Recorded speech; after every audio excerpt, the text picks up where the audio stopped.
Long before tiki-taka and Cristiano Ronaldo, Spanish football had its own symbol of class and clinical brilliance, Emilio Butragueño. Known as El Butre, the Vulture, Butragueño wasn't just a striker, he was a symbol of finesse, humility, and unmatched football intelligence. From the golden era of La Quinta del Buitre to his role as a global ambassador for Real Madrid and Spanish football.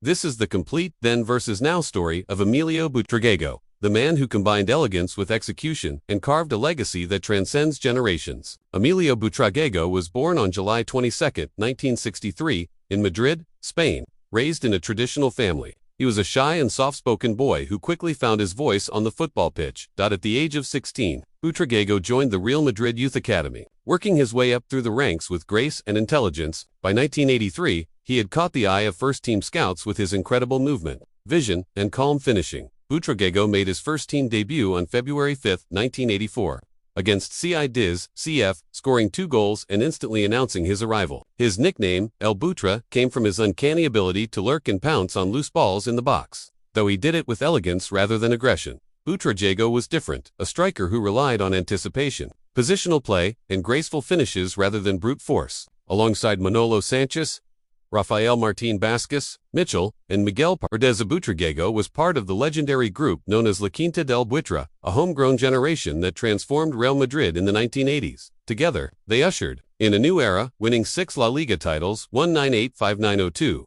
UEFA Cups 1985, 1986 to Copa del Rey trophies. Butragueño lead with humility and class, becoming the face of Real Madrid during this dominant period. Emilio was not your typical He was a deep-lying forward creative link-up player, intelligent mover in tight spaces. He rarely needed more than 2 touches to control and finish.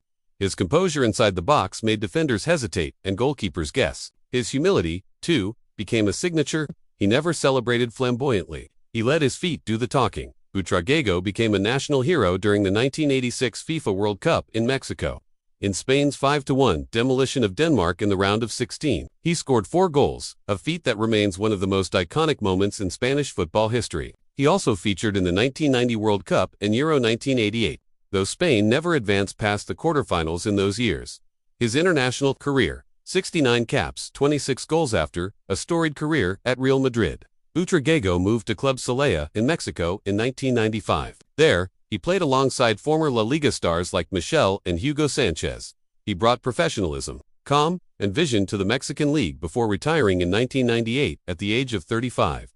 His final stats at Real Madrid: 341 appearances, 123 goals. At retiring, Emilio Butragueño didn't fade into the background. Instead, he became a key figure in Real Madrid's management and public image. Served as vice president of Real Madrid 2004-2006.